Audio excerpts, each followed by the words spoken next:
के आगाज में सबसे पहले बात करेंगे डॉलर की ऊंची उड़ान के हवाले से। इंटरबैंक में डॉलर ₹1.14 महंगा हो चुका है। डॉलर ₹171 से तजावज कर चुका है। डॉलर ₹170.51 से ₹171.65 पर पहुंच चुका है और डॉलर के बढ़ते ही तमाम अशिया खरनोश की कीमतों में भी इजाफा देखा जाता है, जिस पर आम आदमी तशवीश का शिकार है। डॉलर की ऊंची उड़ान जारी है। इंटरबैंक में डॉलर ₹1.14 महंगा हो गया। डॉलर ₹171 से तजावुज कर गया है। डॉलर 170.51 से ₹171.65 पर जा पहुंचा है। डॉलर की ऊंची उड़ान जारी है। इंटरबैंक में डॉलर ₹1.14 महंगा हो गया। डॉलर ₹171 से तजावुज कर गया है। डॉलर 170.51 से अब ₹171.65 पर जा पहुंचा है। जी हाँ, डॉलर की ऊंची उड़ान जारी है और डॉलर महंगा होते ही हर चीज की कीमत बढ़ जाती है। गुज़श्ता हफ्ते हमने देखा कि डॉलर की बढ़ती कीमत को ब्रेक लगी, लेकिन एक बार फिर से अब डॉलर की ऊंची उड़ान जारी है और आज ₹1.39 का इजाफा देखा गया है और इसके साथ साथ हर चीज महंगी होने से आम आदमी की जेब पर भी बोझ पड़ेगा। माहिरीन मुआशियात कहते हैं कि ये डॉलर बढ़ने की वजह से बैरूनी कर्जों में भी इजाफा होगा और पाकिस्तान को भारी मकदार में अब ये बैरूनी कर्जों पर भी बोझ बर्दाश्त करना पड़ेगा। इंटरबैंक में डॉलर ₹1.14 महंगा हो चुका है। डॉलर ₹171 से तजावज कर चुका है। डॉलर ₹170.51 से बढ़कर ₹171.65 पर पहुंच चुका है।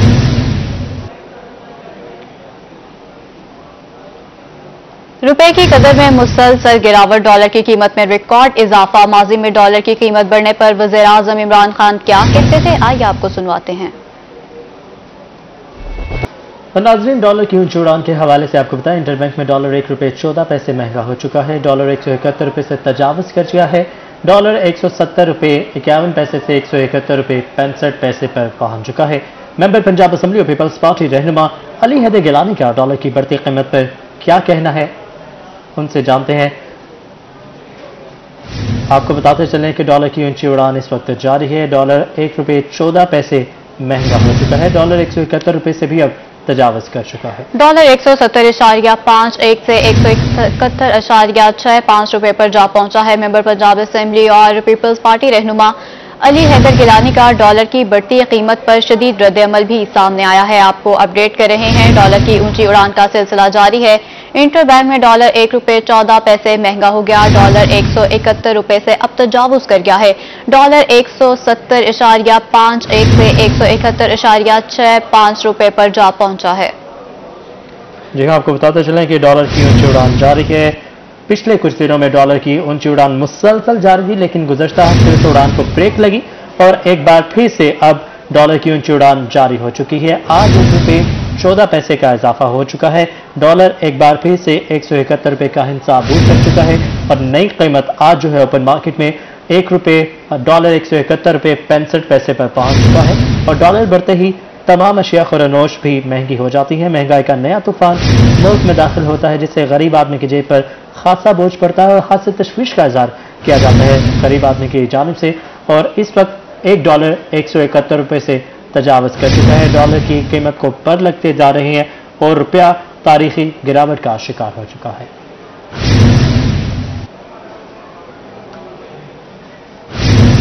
डॉलर के बाद अब बात करते हैं बिजली की। बिजली सार्फिन के लिए बुरी खबर सामने आई है। हुकूमत ने अवाम पर बिजली बम गिरा दिया।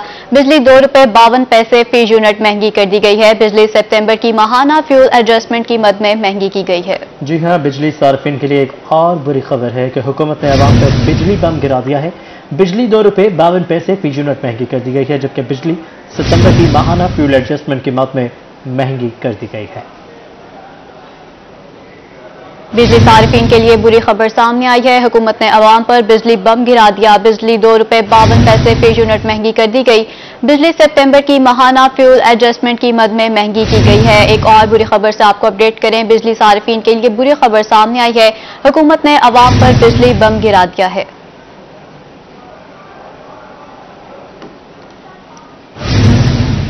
हुकूमत ने बिजली की कीमतें एक बार फिर से बढ़ा दी हैं। बिजली की कीमत में ₹2.52 का इजाफा हो चुका है। शहरी इस पर क्या रद्द-ए-अमल देते हैं, आइए आपको दिखाते हैं। कर दिया, चीनी महंगी, आटा महंगा, हर चीज महंगी, पेट्रोल का रेट है, काम ही नहीं है। मैकेनिकल लाइन में बैठे सारा दिन बैठे हुए थे, काम ही नहीं है। बिजली के बिल टैक्स पे टैक्स ठोके जा रहा है, बिजली के बिलों पे बिजली के बिल इतने आ रहे हैं कि सोच से भी ज्यादा।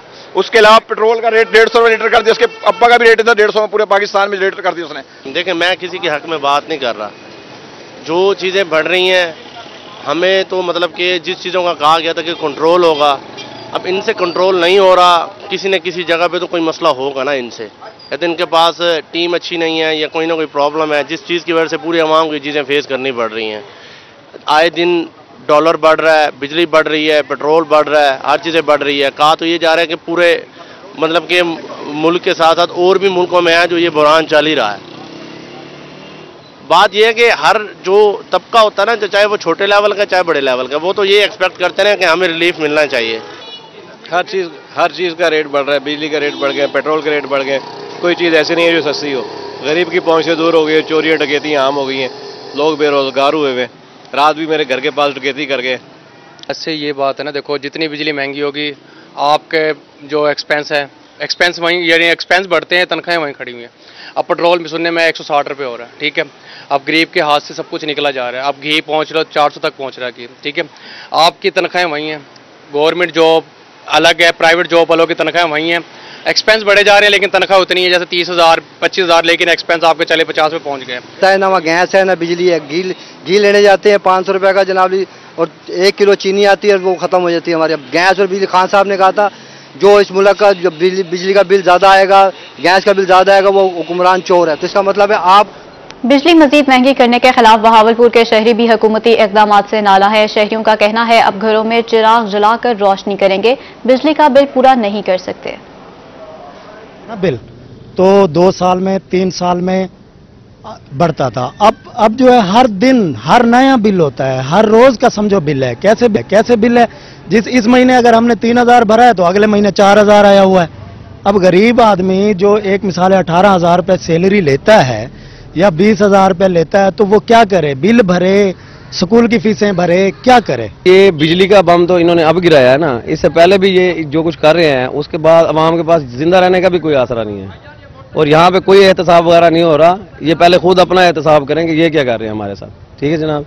और यहाँ पे तो हर जगह पे अभी महंगाई का जो आलम है, ये फिर बाद में क्या करेंगे? यहाँ पे क्या अवाम क्या करेगी? यहाँ पे भूख से या तो फाका खुदकुशी करेगी या फिर कोई गलत काम करेंगे लोग। इतनी महंगी है, ठंडा पानी का दूर की बात है, पंखे नहीं चला सकते हम। इतनी महंगी बिजली, हर आए दिन रेट बढ़ रहा है, रोजाना रेट बढ़ रहा है, कोई पूछने वाला नहीं है। पहले ये था कि 300 यूनिट होते थे तो तकरीबन 4,000 बिल आ जाता था, अब 300 यूनिट हो गए तो तकरीबन 5,000 बिल आएगा। ये ज्यादती हो रही है आवाम के साथ, नाइंसाफी है। ये कहते थे कि जो बिजली का यानी कि जो रेट बढ़ाएगा वो ज्यादती करेगा, खुद ही ये ज्यादती कर रहे हैं। हर चीज़ में तो महंगे, इसका इफेक्ट हर चीज़ों में पड़ेगा। बिजली महंगी कर दी है, बिजली के बिल नहीं है, वैसे हर महीने बढ़ा देते हैं ये बिजली। अब हर चीज़ पे महंगी आ गई है, अब क्या कर सकते हैं हम? हुकूमत ने ये हाल किया हो। अमल मुलाहजा किया है आपने, आगे बढ़ते हुए आपको बताएं तरक्याती कामों को बर वक्त मुकम्मल करने का आज़म। पंजाब हुकूमत का सालाना तरक्याती बजट मजीद बढ़ाने का फैसला किया गया है। महकमा खजाना तरक्याती मनसूबों के लिए 24 अरब रुपए के मजीद फंड्स देगा। महकमा खजाना पंजाब की 50 अरब का इजाफी बजट फंड देने की यकीन दहानी। तरक्याती बजट का मजमूई हजम 610 रुपए हो जाएगा। आपको अपडेट कर रहे हैं, तरक्याती कामों को बरवक्त मुकम्मल करने का अज़्म। पंजाब हुकूमत का सालाना तरक्याती बजट मजीद बढ़ाने का फैसला किया गया है। महकमा खजाना तरक्याती मनसूबों के लिए 24 अरब रुपए के मजीद फंड्स देगा। महकमा खजाना पंजाब की 50 अरब का इजाफी बजट फंड देने की यकीन दहानी भी करवाई गई है। मजीद बात करेंगे अली रामा से। अली, बताइएगा इन फंड्स के हवाले से। जी बिल्कुल, पंजाब हुकूमत ने अपना तरक्याती बजट जो है उसका हजम 560 से 600 का, तो ये एक पहली बार इतना इजाफा देखने में है, क्योंकि गवर्नमेंट ऑफ पंजाब अपने जितने भी मेगा प्रोजेक्ट्स हैं उनको बर वक्त मुकम्मल करना चाह रही है, और इनको बर वक्त मुकम्मल करने के लिए गवर्नमेंट ऑफ पंजाब को मजीद फंड की जरूरत भी है। और इसलिए आए रोज पंजाब हुकूमत से डिमांड की जाती है कि उनको मजीद बजट जो है वो डिपार्टमेंट को दिया जाए। अब इसके लिए महकमा खजाना पंजाब ने पहले 26 अरब रुपए का बजट दिया और अब 24 अरब रुपए का मजीद बजट दिया जा रहा है। और इस पर महकमा खजाना पंजाब ने बाकायदा इस बात की तस्दीक की है कि वो मजीद बजट हुकूमत पंजाब को देंगे ताकि जितने भी उनके प्रोजेक्ट्स हैं वो बर वक्त मुकम्मल हो सकें। और इसमें अवलून तरजीह जो है वो डीजी खान और मियांवाली होगा, क्योंकि डीजी खान और मियांवाली में बहुत ज्यादा प्रोजेक्ट्स जो है वो गवर्नमेंट ऑफ पंजाब ने शुरू किए। अब उनको मुकम्मल करने के लिए ये हुकूमत की अवलीन तरजीह है कि प्राइम मिनिस्टर का हल्का और सीएम पंजाब का हल्का, वहाँ पे मनसूबा जात जो है बर वक्त मुकम्मल किया जाए, जिसके लिए 50 अरब रुपए का एक ओवर एंड अबव बजट जो है वो आइंदा माली साल के तरक्याती बजट के साथ साथ इसमें भी शामिल किया जाएगा। अब इसमें क्योंकि पहले 560 अरब रुपए का प्रोजेक्ट अब उसको 610 अरब रुपए तक किया जाएगा। अब इसमें बजट जो बढ़ाया जा रहा है उसका मकसद सही है कि जो फास्ट ट्रैक प्रोजेक्ट्स हैं उनको मुकम्मल करने ये बजट जो इस्तेमाल होगा। जी ठीक है अलीराम में बहुत शुक्रिया आपने।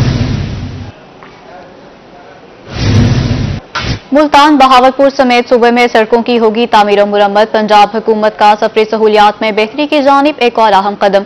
महकमा मुवासलात को 10 अरब का इजाफी बजट देने की सिफारिशात मंजूर कर ली गई हैं। मुख्तलिफ इदारों की सरकारी इमारतों को भी मुरम्मत किया जाएगा। जी हाँ आपको बताएं मुल्तान बहावलपुर समेत सूबे में सड़कों की तामीर और मुरम्मत की जाएगी। पंजाब हुकूमत का सफरी सहूलियात में बेहतरी की जानिब अहम इक़दाम। महकमा मुवासलात को 10 अरब का इजाफी बजट देने की सिफारिशात मंजूर कर ली गई हैं। उधर मियावाली में महंगाई से जहां पर हर शहरी मुतासिर है वहीं पर तरक्याती मंसूबे भी रुक चुके हैं। मजीद तफसीलात जान लेते हैं अपने नुमाइंदा अख्तर मजाज से। जी अख्तर बताइएगा। जी बिल्कुल, महंगाई से जहां पर शहरी मुतासिर हुए हैं, मियावाली में कई तरक्याती स्कीमें जो हैं वो भी महंगाई की वजह से रुक चुकी हैं। सिटी पैकेज जो मियावाली में 5 स्कीमें थी जिनमें 4 सड़कें और एक स्कीम 85 करोड़ रुपए की थी जिसमें टफ टेल और दीगर काम किए जाने थे। वताखैल चौक से लेकर अवामी चौक तक जो सड़क बनाई जानी थी 31 करोड़ रुपए की लागत से। इसके लिए 4 मरतबा टेंडर हुए। पहली मरतबा इस टेंडर की जो डेट है 24 जून, 20 सितंबर, 13 अक्टूबर और 3 नवंबर को इसके टेंडर हुए, लेकिन ठेकेदारों ने टेंडर भरे भी नहीं। ठेकेदारों की जानिब से यह कहा जा रहा है कि हुकूमत जो पुराने रेट्स दे रही है जबकि महंगाई बढ़ चुकी है, पेट्रोल डीजल की कीमतें आसमान पर पहुंच चुकी हैं, सरिया महंगा हो चुका है। लेकिन देखा जाए तो यहाँ के जो शहरी हैं उनको इस रोड ना बनने की वजह से कितनी मुश्किलात हैं, इस हवाले से हम शहरियों से बात कर लेते हैं। क्या कहेंगे जनाब आप इस हवाले से? रोड नहीं बन रहा, महंगाई की वजह से ठेकेदार जो है काम नहीं रहे, क्या कहेंगे इस हवाले? सर रोड लाजमी बनना चाहिए, यहाँ की रिक्वायरमेंट है और यहाँ पे जगह जगह पे गड्ढे बने हुए हैं जिसकी वजह से लोग डेली हादसे होते हैं यहाँ पे, जिसकी वजह से रोड जहाँ पे अगर नहीं बनेगा, और ये देखें आप पुल तंग है और यहाँ पे एम्बुलेंसेज आती हैं, सामने अस्पताल है, इमरजेंसी है, तो पुल तंग होने की वजह से इधर इतना ज़्यादा रश लग जाता है कि पुलिस वालों को ड्यूटी करनी पड़ जाती है। तो जब ये रोड बनेगा तो ये रोड एम्बुलेंसेज आएंगी, सब चीज़ें आएंगी और वो अपने काम करेंगे और सब चीज़। और आगे से मोटरसाइकिल वालों ने ऊपर रोड के ऊपर खड़े किए हैं, रोड खुला हो जाएगा, फुटपाथ बन जाएगा, लोगों के लिए आसानी पैदा होगी और रोड इस जगह की जरूरत है। सारा दिन इस रोड पे मिट्टी और धूल उड़ती रहती है। यहाँ के साथ ही डीएचक्यू तरक्याती मंसूबे रुक गए। राज आपका शुक्रिया, आप हमें अपडेट कर रहे थे। मेलसी साहब का दौरे हुकूमत में 1 अरब 49 लाख रुपए की ग्रांट से शुरू होने वाला रेस्क्यू की बिल्डिंग का मंसूबा ताहाल नामुकम्मल है। मजीद बात करेंगे अब्दुल समद से। जी अब्दुल समद। जी बिल्कुल, मैं इस वक्त मेलसी के रेस्क्यू 1122 सेंटर के बाहर मौजूद हूँ। इंतजामिया और अवामी नुमाइंदों की अदम तवज्जोही के बायस 3 साल से ज़ायद का अरसा गुजर चुका है। ये ऑफिस जो है वो फंक्शनल नहीं किया जा सका है। एमरजेंसी की सूरत में शहरियों को शदीद मुश्किलात का सामना है। एमरजेंसी की सूरत में टिब्बा सुल्तानपुर या विहाड़ी से एम्बुलेंसेज जो है वो मूव होकर आती हैं, जिस वजह से एमरजेंसी की जो सूरत है शहरियों को जो है वो सहूलियात फौरी तौर पर मैसर नहीं हो पाती हैं। शहरी मेरे साथ मौजूद हैं, मजीद इनसे बात करते हैं। सर बताइएगा, रेस्क्यू 1122 सेंटर जो है ये फंक्शनल नहीं हो सका, किन किन मुश्किलात का सामना? जी बिल्कुल, ये जैसा कि आपने बताया 3-4 साल पहले इस सेंटर की बुनियाद रखी गई नून लीग के दौर में, तो अवामी नुमाइंदों और इंतजामिया की अदम गफलत की वजह से ताहाल ये सेंटर ना चल सका और हमें बहुत ज़्यादा परेशानियों का सामना है। किसी भी इमरजेंसी की सूरत में हमें एम्बुलेंस के लिए विहाड़ी या टिब्बा सुल्तानपुर कॉल करनी पड़ती है। तो हमारी इंतजामिया और अवामी नुमाइंदों से अपील है कि सेंटर को जल्द से जल्द बहाल किया जाए। जी बिल्कुल, सेंटर को जल्द से जल्द बहाल किया जाए। शहरियों का कहना है कि शदीद मुश्किलात हैं इमरजेंसी की सूरत में। इस हवाले से हमारी रेस्क्यू इंतजामिया से भी बात हुई है, तो रेस्क्यू इंतजामिया का कहना है कि फंड की अदम दस्तयाबी के बायस ये मंसूबा जो है वो ताख़ीर का शिकार है। नामुकम्मल है। बहुत शुक्रिया अब्दुल समद, आपने अपडेट किया। रहीम यार खान में स्कूल एजुकेशन डिपार्टमेंट जिद्दत की तरफ गामजन। जिला में 403 इंसाफ आफ्टरनून स्कूल के तहत अपग्रेड होने वाले स्कूलों में जदीद इलेक्ट्रिक कूलर्स और फर्नीचर्स फ्राहम किए जाएंगे। मजीद बात करेंगे आमिर भट्टी से। जी आमिर। बिल्कुल, रहीम यार खान में स्कूल एजुकेशन डिपार्टमेंट जिद्दत की तरफ गामजन है और ऐसे स्कूल्स जो कि इंसाफ आफ्टरनून स्कूल सिस्टम के तहत अपग्रेड किए गए थे, उनकी मजमूई तौर पर जिले में जो तादाद थी वो 403 थे। ये वो स्कूल से जो दीही इलाकों में के स्कूल थे जहां पे सिर्फ प्राइमरी स्कूल्स थे और वहां पे जो मिडिल और इसके साथ साथ हाई और हायर सेकेंडरी स्कूल नहीं थे, वहां के बच्चों को जो है मिडिल तक तालीम देने के हवाले से इन स्कूलों को प्राइमरी से जो है मिडिल तक अपग्रेड किया गया था। यहाँ पे जो है फर्नीचर्स की कमी थी और इस फर्नीचर्स की कमी को पूरा करने के हवाले से जो है मिनिस्टर ऑफ एजुकेशन और इसके साथ साथ जो जिधर हुकाम है उनकी मीटिंग के बाद ये फैसला सामने आया कि इंसाफ आफ्टरनून स्कूल सिस्टम के तहत चलने वाले तमाम जो स्कूल्स हैं उनमें फर्नीचर्स की जो कमी है उसको माह जून तक मुकम्मल किया जाएगा। इसके साथ साथ क्योंकि गर्मी आ रही है, ठंडा पानी और उसके साथ साथ जो साफ पानी की फराहमी को यकीनी बनाने के हवाले से इलेक्ट्रिकल वाटर कूलर्स भी तमाम स्कूलों में फराहम किए जाएंगे। इलेक्ट्रिकल वाटर कूलर्स और इसके साथ साथ जो फर्नीचर है वो किए जाएंगे। बहुत शुक्रिया मेरा आपने अपडेट किया। बल्दियाती इदारे बहाल होने के बाद म्यूनसिपल कॉर्पोरेशन मुल्तान का बजट इजलास हुआ। मेयर मुल्तान चौधरी नवीदुल हक कराई ने म्यूनसिपल कॉर्पोरेशन के लिए साल 2021-22 का बजट पेश कर दिया है। मजीद जानते हैं अमजद मलिक से। जी अमजद, बताइएगा। जी बिल्कुल, म्यूनसिपल कॉर्पोरेशन मुल्तान का जो बजट इजलास कुछ रोज पहले मुलतवी हो गया था, हंगामा रह के नजर हो गया था, आज दोबारा ये इजलास हुआ है जिसकी सदारत डिप्टी मेयर हाजी सईद अहमद अंसारी ने की है। मेयर मुल्तान और दीगर जो यूनियन काउंसिल के चेयरमैन थे उन्होंने शिरकत की है। पाकिस्तान तहरीक इंसाफ के जो मेंबरान है उन्होंने पिछले इजलास में भी शिरकत नहीं की, इस इजलास में भी शरीक नहीं हुए। आज जो बजट इजलास है तकरीबन 1.5 अरब रुपए का पेश किया है मेयर मुल्तान चौधरी नवीदुल हक कराई साहब ने। सर बताइएगा, तरक्याती कामों का आज बजट जो है वो पेश किया गया है। दूसरी जानब अभी तक हुकूमत ने हदायत जारी की है कि ये जो बजट है फंड है वो इस्तेमाल नहीं कर सकते। क्या समझते हैं आज के इजलास की इतनी अहमियत कहाँ मिली? हमने 2 करोड़ 65 लाख रुपए का बजट इजलास मंजूर कराया और मैं समझता हूँ, देखें हुकूमत शुरू से ही 7 माह पहले गुजारे और मैं नहीं समझता कि वो हमें अपने अख्तियारात देने में देगी, लेकिन हमें ये अख्तियारात लेने हैं। सुप्रीम कोर्ट ऑफ पाकिस्तान के हुक्म के मुताबिक हमने तमाम लेटर तैयार कर लिए हैं और 10 तारीख को हेयरिंग है सुप्रीम कोर्ट ऑफ पाकिस्तान में। इंशाल्लाह अल्लाह मेहरबानी करेगा। बिल्कुल, बहुत शुक्रिया। हमारे साथ बात कर रहे थे मेयर मुल्तान चौधरी नवीदुल हक कराई और आज जो है तरक्याती कामों का सही अमजद मलिक, आपका शुक्रिया, आप हमें अपडेट कर। मुल्तान बन गया मसाइलिस्तान। मसरूफ तरीन कारोबारी मरकज घंटाघर चौक पर बिजली की तारों का बेहंगम जाल। बिजली की लटकती तारें शहरियों के लिए वबाले जान बन गई हैं। मजीद बात करेंगे सोहेब कुर्बानी से। के मसाइल हैं कि खत्म होने का नाम नहीं ले रहा। हम इस घंटाघर चौक में मौजूद हैं और यहाँ पे बिजली की लटकती तारें जो हैं शहरियों के लिए वबाले जान बनी हुई है। बिजली की लटकती तारें अरसा दराज से यहाँ पे मौजूद हैं और काफ़ी ज़्यादा जो है बोसीदा हो चुकी हैं और जोड़ तोड़ जो है उनके वो भी टूट चुके हैं, जोड़ टूट चुके हैं और कभी भी गिर सकती हैं। गिरने के बाद शहरियों को मसाइल का सामना हो सकता है। कई बार आग भी लग चुकी है। शहरियों से बात करेंगे हम यहाँ के मकामी जो हैं। बताइएगा क्या सूरत हाल होती है, इंतजामिया क्यों नहीं आती, क्यों एक्शन नहीं लिया जाता? बिजली की तारें इस तरह से लटक रही हैं बेहंगम तारें। जी ये आज से नहीं है, ये कम से कम 7 से 8 साल हो गए हैं इन सारी तारों को। और इन तारों के अलावा ये जो ट्रांसफार्मर है अंदर मोर देन 400 शॉप्स हैं जो सपोर्ट कर रहा है। आए दिन ये जो है ना ब्लास्ट कर जाता है। इसका गरम जो ऑयल है वो हमारे जो कस्टमर है उन पे भी गिरता है। और सबसे बड़ी बात ये है, ये जो सारी जो तारें हैं ये हर दुकान के ऊपर बिछी हुई हैं, जो जिससे जो सबसे ज़्यादा खतरा है वो आग भी लग सकती है। कि हमने काफ़ी दफ़ा मीडिया को कवरेज दिया है, काफ़ी दफ़ा मीडिया को बुलाया है कि आएँ ये हमारा जो है मसला हुकूमत को दिखाएं और जो है ये हमारा मसला हल करें, लेकिन आज तक जो भी हुकूमत आई है किसी ने ये मसला हमारा हल नहीं किया। मसाइल यूँ के तूँ पड़े हैं, कई बार आग भी लग चुकी है तारों की वजह से और ट्रांसफार्मर जो है उसके भी ऑयल गिरता है गर्म, लोगों पे जानी नुकसान भी हो सकता है। आप बताएं क्या कहेंगे, इतना ज़्यादा मसाइल इंतजामिया क्यों नहीं आती? ये मेडिसिन मार्केट जनूबी एशिया की सबसे बड़ी मार्केट है, लेकिन फिर भी यहाँ मैप का कोई खास रद्द-ओ-अमल नहीं है। अब ये तारे आप देख रहे हैं आए दिन आग लगी रहती है, कुछ ना कुछ नुकसान होने का खतरा है, जानी नुकसान हो सकता है, लेकिन मैप को कोई एक्शन नहीं लेता, ना कोई गवर्नमेंट ना वज़ीर आला पंजाब साहब। हम गुजारिश करते हैं इन तारों को निज़ाम को सही किया जाए वज़ीर आला पंजाब से। ये जानी नुकसान हो सकता है, हमारा बड़ा नुकसान है। जनूबी एशिया की सबसे बड़ी मेडिसिन मार्केट है।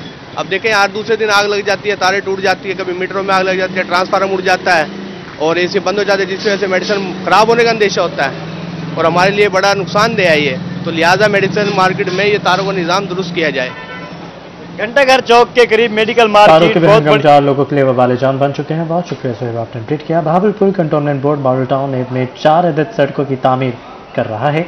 बहावलपुर मॉडल टाउन के शहरियों को बेहतर ज़राए आमदोरफ्त के लिए 3.5 करोड़ रुपए की 3 किलोमीटर लंबी सड़कें बनाई जा रही हैं। मजीद जानते हैं महमूद जहीर से। जी महमूद, बताइएगा। कंटोनमेंट के इलाका में भी तरक्याती काम जारी है। इस हवाले से कंटोनमेंट बोर्ड के जो सीईओ हैं रमीज शफकत साहब, वो काफ़ी मुतहर्रिक है। उन्होंने बताया है कि बहावलपुर मॉडल टाउन ए ख़ास तौर पर जो कंटोनमेंट के एरिया में आता है, वहाँ पर शहरियों को, जो कि पोश इलाका है, जिद्दत की सहूलियात देने के लिए अच्छी और नई सड़कें बनाई जा रही है। अगर आपको मेरे कैमरामैन इस वक्त दिखा सके तो ये वो सड़कें हैं जो कि इस वक्त बनाई जा रही है। 4 सड़कें बहावलपुर कंटोनमेंट मॉडल टाउन ए एरिया में बना रहा है, जिसमें तकरीबन 3.5 करोड़ रुपया मालियत लागत आ रही है और 3.5 किलोमीटर की ये सड़कें हैं। 4 सड़कें हैं जो कि तकरीबन 3.5 करोड़ रुपए की लागत से बनाई जा रही है, जिससे बहावलपुर के मॉडल टाउन ए के शहरी जो हैं वो मुस्तफीद होंगे और इस तरह की सड़कें होने से यानी कि आमदोरफ्त के जो ज़राए हैं वो बेहतर हो जाएंगे। और इस हवाले से कंटोनमेंट बोर्ड के चेयरमैन है रमीज शफकत साहब का कहना था कि ये काम दूर जो एरियाज जिनमें नए बीडी इलेक्शन हुए, नए अपना कंटोनमेंट के इलेक्शन हुए, बल्दियाती मेंबर्स चुने गए हैं। सड़कों की तामीर जारी है। महमूद जहीर, आपका शुक्रिया। रहीम यार खान शहर को साफ सुथरा और सरसब्ज बनाने के लिए चेयरमैन म्यूनसिपल कमेटी मियां एजाज आमिर का शहर का दौरा। मजीद बात करेंगे ब्यूरो चीफ आसिम सदीक से। म्यूनसिपल कमेटी मियां एजाज आमिर ने शहर को खूबसूरत बनाने के हवाले से दौरा किया। मियां साहब, क्या खूबसूरती लाई जा रही है, किस तरह के शहर को साफ सुथरा बनाया जा रहा है, खूबसूरती लाने के लिए क्या इक़दाम किए जा रहे हैं? बिस्मिल्लाहिर्रहमानिर्रहीम। देखें, जैसे आपको पता है कि हुकूमत ने सुप्रीम कोर्ट के हुक्म के ताबे बल्दियाती इदारे बहाल किए, लेकिन अफसोस की बात है कि अभी तक हमें फाइनेंशियल जो पावर्स है वो नहीं दी गई और हमें बहुत सारी रुकावटों का और मसाइल का सामना है। तो उसके बावजूद हम कोशिश कर रहे हैं कि जो हम कर सकते हैं, और हमारा फोकस शहर की सफाई के ऊपर और सीवरेज के ऊपर है, उसके ऊपर हमने काम शुरू किया। अल्हम्दुलिल्लाह अब गली मोहल्लों में आपको बल्दिया का अमला नजर आ रहा होगा। और इसके साथ साथ जो शहर के ऐसे चौक, ग्रीन बेल्ट जो कि वीरान थे, जहाँ पे कचरा डिपो बने हुए थे, उन्हें आप ये देख रहे हैं कि हमने बहुत खूबसूरत से पौधों और फूलों के साथ मुज़य्यन करके उन्हें खूबसूरत कर रहे हैं। और ये इस प्रोग्राम को हम जारी रखेंगे और कोशिश करेंगे कि शहर में जितनी खाली स्पेस पड़ी हुई है उसको ग्रीन किया जाए, वहाँ पे पौधे लगाए जाए और मौसमी फूलों के साथ उन्हें आरास्ता किया जाए। मौसमी फूलों के साथ बहुत शुक्रिया, आपने अपडेट किया। रहीम यार खान में सरकारी चीनी गायब हो चुकी है। सरकारी सब्सिडाइज्ड चीनी बाजारों में दस्तयाब नहीं और महंगी चीनी खरीदने की शहरियों में सख्त नहीं है। मजीद तफसीलात जान लेते हैं अपने नुमाइंदे। शहरियों का क्या कहना है इस पर, आइए आपको सुनाते हैं। ये है कि सरकारी निर्ख जो है वो 90 रुपये है और उस पर चीनी बिल्कुल गायब है और ना होने के काबिल है। और 140 रुपये में आप जितनी दिल करे चीनी माफिया से आप चीनी ले सकते हैं और गरीब आवाम का कोई पुरसाने हाल नहीं है। तो गरीब आवाम फाका कशी पे है, खुदकुशियों पे है। गवर्नमेंट की कोई पॉलिसी नहीं है किसी हवाले से। चीनी पे लोग सरापा एहतजाज हैं। खुदारा इस पे मेहरबानी की जाए, लोगों के हाल पे रहम किया जाए। इस वक्त बाजार में चीनी की सूरत हाल ये है कि बारीक चीनी जो है वो तो मिल रही है, मोटी चीनी जो पाकिस्तानी चीनी है वो चीनी नहीं मिल रही। इमरान खान खौफ खुदा करो, लोग तरस रहे हैं, लोग बिल बुला रहे हैं, खुदकुशियों पर मजबूर हैं। 90 रुपए रेट सरकारी है, सरकारी रेट पे कोई चीनी नहीं बेचता। सरकारी रेट जो है ना वो 90 रुपए है, लेकिन वो चीनी हमें नहीं मिल रही यहाँ पे। गरीब पिसा हुआ है, गरीब जो है वो तंग है। हुकूमत की इन जो उन्होंने जुल्म ढाया है, चीनी हमारे लिए वो नायाब हो चुकी है। चीनी हमें नहीं मिल रही। 145 से 50 रुपए रेट दुकानदार बेच रहे हैं, लेकिन वो भी नहीं मिल रही। जो हुकूमत ने रेट हमें दिए हैं वो किसी भी जगह पे हमें चीनी नहीं मिल रही। इसके अलावा हर चीज़ पर महंगाई है, हर चीज़ पर महंगाई है और आवाम जो है ना वो पिस के रह गई है। गरीब तबका जो है ना वो खुदकुशियों पर। आवाम की राय आपने जानी है और आपको बताएं महंगाई के सुनामी ने लोगों से छत भी छीन ली है और लोग खासी मुश्किलात का शिकार दिखाई देते हैं। सस्ती छत फराहम न होने पर लोग खासे मायूस भी हैं। इसी पर मजीद बात कर लेते हैं राना मोहम्मद सलीम से। जी बताइएगा।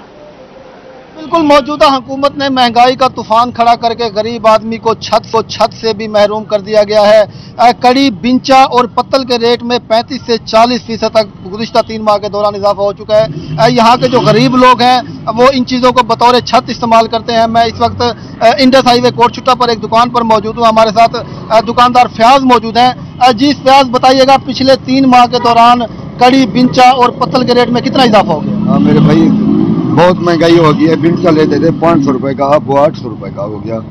कड़ी लेते थे 120 रुपए की, अब वो 180 रुपए की होगी। दरवाजा लेते थे 3900 का, इतनी महंगाई हो गई अब 6000 का हम लेते हैं। तो गाँव को कैसे दें हम? गाँव को रेट सुनाते हमको शर्म आती है, कैसे जी बिल्कुल। एक खरीदार बिलाल भी हमारे साथ मौजूद है। बिलाल, अब बताइएगा किस लिए आप इन चीज़ों को इस्तेमाल करते हैं और महंगाई से आपको क्या मुश्किल पेश आ रही है? जी मैं इसलिए इस्तेमाल कर रहा हूँ कि घर में हम बैठते हैं ना, वो बारिश आती है, इसलिए हम अपना छप्पर वगैरह बना रहे हैं कि शाम को बैठ सके उसके नीचे। ये हम बहुत तंग हो चुके हैं इस हालात की वजह से। इतनी महंगाई हम अब बैठ भी नहीं सकते अपने घर में। अब हमारी ज़मीन भी नहीं है। अब हमने अपने लिए ये छप्पर का सामान लिया है, ये बहुत महंगा मिला है। मकसद है बहुत महंगाई हो चुकी है, बस एक तरफ के हम अपना गुजारा कर रहे हैं, बाकी कुछ नहीं हमारे से हो रहा। ये एक छप्पर छोटी सी बना रहे हैं, अब नए मकान बना भी कोई नहीं सकता, इतनी महंगाई कर दी है इस वजीर आज़म ने। हम बहुत परेशान हैं। जी बिल्कुल। कड़ी, बिंचा और पत्तल को यहाँ की आवाम बतौर गर्मी और सर्दी से बचने के लिए छत के तौर पर इस्तेमाल करते हैं। छत के नीचे। शुक्रिया। और खबर यह है कि मुल्तान तालीमी बोर्ड ने 9वीं जमात के नताज का ऐलान कर दिया है। कामयाबी का तनासब 98.93% रहा। अलिशा आसिफ की रिपोर्ट देखिए। मुल्तान तालीमी बोर्ड ने 9वीं जमात के नताइज का ऐलान कर दिया। मुल्तान की मशल काशिफ और लाइबा जैनब ने 100%, जबकि जैनब आसिफ ने 99% नंबर हासिल किए। स्कूल पहुंचने पर तीनों तालिबात का शानदार इस्तकबाल किया गया। साथ ही तालिबात और असातिज़ा ने मुबारकबाद दी। मुझे बहुत ज्यादा खुशी हो रही है, मैं बहुत प्राउड फील कर रही हूँ और मैं स्पेशल थैंक्स करना चाहती हूँ अल्लाह ताला को, अपने पेरेंट्स को और अपनी टीचर्स को, और मैं आगे जाके इंसानियत की खिदमत के लिए डॉक्टर बनना चाहती हूँ। सबसे पहले तो अल्लाह ताला का बहुत ज़्यादा शुक्र है, और मैं डॉक्टर नहीं बनना चाहती क्योंकि ज़्यादातर लोग डॉक्टर इंजीनियर बनते हैं। आर्ट्स की फील्ड में बहुत ज़्यादा फील्ड्स हैं, मुख्तलिफ चीज़ें करनी चाहिए, तो मैं आर्ट्स में जाना चाहती हूँ। सबसे पहले मैं अल्लाह ताला का बहुत ज़्यादा शुक्र अदा करना चाहूँगी कि मेरे फुल मार्क्स आए हैं, अपने टीचर्स का जिन्होंने इतना ज़्यादा हार्ड वर्क किया हम पे, हमें पढ़ाया है, और जो है वो इतने ज़्यादा हम अच्छे मार्क्स ले सके हैं। दूसरा, मैं डॉक्टर बनना चाहूँगी, लोगों की मदद करना चाहूँगी। तालिबात की जानिब से 100% नंबर हासिल करने पर वालिदैन की खुशी का ठिकाना न रहा। मशल के वालिद का कहना था कि बेटी पर फख्र है। लाइबा की वालदा ने भी बेटी की कामयाबी पर अल्लाह ताला का शुक्रिया अदा किया। अल्लाह ताला का बड़ा शुक्र हो गया, करम हो गया कि बच्चों ने मेहनत की और अल्लाह ताला ने रिजल्ट दिया। और इसमें वालिदैन की फाइनेंशियल मेहनत और साथ उनकी वालदा की जो मेहनत होती है पढ़ाने में, और टीचर्स की जो मेहनत है वो सब की माशाल्लाह रंग ले आई। 100% नंबर हासिल करने वाली तालिबात मशल और लाइबा ने डॉक्टर बनने, जबकि 99% नंबर हासिल करने वाली जैनब ने आर्ट्स की फील्ड में नाम कमाने का फैसला किया। कैमरामैन अजीम शहजाद के साथ अलिशा आसिफ, मुल्तान। खसरा से बचाव के हवाले से मुहिम की तैयारियां शुरू हैं। महकमा सेहत की जानिब से सेमिनार का इनेकाद किया गया। मज़ीद बात करेंगे बिलाल नियाज़ी से। बिलाल, बताएगा सेमिनार के हवाले से से मीजल कैंपेन का आगाज होने जा रहा है, उस हवाले से अवेयरनेस का सिलसिला भी जारी है। इस पर बात करेंगे, हमारे साथ सीईओ है डॉक्टर शुक्र रहमान गुरमानी मौजूद है, हम उनसे जरा जानने के वो क्या कहते हैं। सर, मीजल कैंपेन का आगाज होने जा रहा है, कितने दिन की मुहिम होगी, कितने लोग पार्टिसिपेट करेंगे? बिस्मिल्लाहिर्रहमानिर्रहीम। मीजल कैंपेन जो है 15 नवंबर से हम जो है वो होने जा रही है। ये कैंपेन जो है 15 नवंबर से शुरू होगी और 27 नवंबर तक जारी रहेगी। इसमें हमने 9 माह से लेकर 15 साल तक के बच्चों को जो है वो वैक्सीन करनी है। 9 माह से 15 साल तक के जो बच्चे होंगे उनको हमने मीजल रूबेला की वैक्सीन करनी है, और ये दुनिया की सबसे बड़ी कैंपेन होने जा रही है। क्योंकि अगर मुल्तान का ही देखा जाए तो मुल्तान में हमारा टारगेट जो है वो 20,21,000 बच्चे हैं। हमारी टीमें घर घर जाएंगी, हमारी टीमें स्कूल में जाएंगी, मदरसा में जाएंगी, हर बच्चे को टच करेंगी। वालिदैन से गुजारिश है प्लीज़ अपने बच्चों को जो है वो मीजल रूबेला के टीके लगवाएं, हेल्थ टीम के साथ ताउन करें ताकि हम अपने बच्चों को इस बीमारी से बचा सकें। जी बिल्कुल, इस हवाले से 15 नवंबर से बाकायदा आगाज होगा। 20,21,000 जो बच्चे हैं उनका टारगेट मुख्तस किया गया। उस वजह से टीमें बना दी गई हैं और वालिदैन से ही दरखास्त की जा रही है कि वो टीमों के साथ ताउन करें ताकि लिया में तहसील अस्पताल चौक आज़म में गायनी ब्लॉक का इफ्तिताह कर दिया गया है। तफसीलात जानते हैं जाहिद से फराज से। जी जाहिद, बताइएगा। डिप्टी कमिश्नर लिया असफर जियाद, सूबाई पार्लिमानी सेक्रेटरी लाला तहर रंधावा ने आज तहसील हेडक्वार्टर अस्पताल चौकाज़म के अंदर गैनी ब्लॉक का इफ्ताह कर दिया गया। इस मौके पर एक तकरीब का भी इनेकाद किया गया जिसमें डिप्टी कमिश्नर लिया असफर जिया और इसके साथ साथ MP लाला तहर रंधावा ने अस्पताल का विजिट भी किया। डिप्टी कमिश्नर सबसे बात करते हैं, सर क्या कहेंगे इफ्ताह के मौके पर? जी, ये बिल्कुल चौक आजम हमारा एक बड़ा पॉपुलेटेड एरिया है लिया का, और लाला ताहिर रंधावा साहब हमारे साथ मौजूद हैं। इनका ये हल्का है और यहाँ बड़ा इशू था गैनी वार्ड के हवाले से। यहाँ से फिर बच्चों के जो जचगी के मसले थे वो मुल्तान तक रेफर होते थे। अल्हम्दुलिल्लाह इस गवर्नमेंट में लाला ताहिर साहब के इस हल्के के अंदर बड़ा एक अहम, मैं समझता हूँ, ब्रेक थ्रू हुआ है और ये गायनी वार्ड बिल्कुल नया रेनोवेटेड इसको बनाया गया है 2 करोड़ रुपए की मालियत से।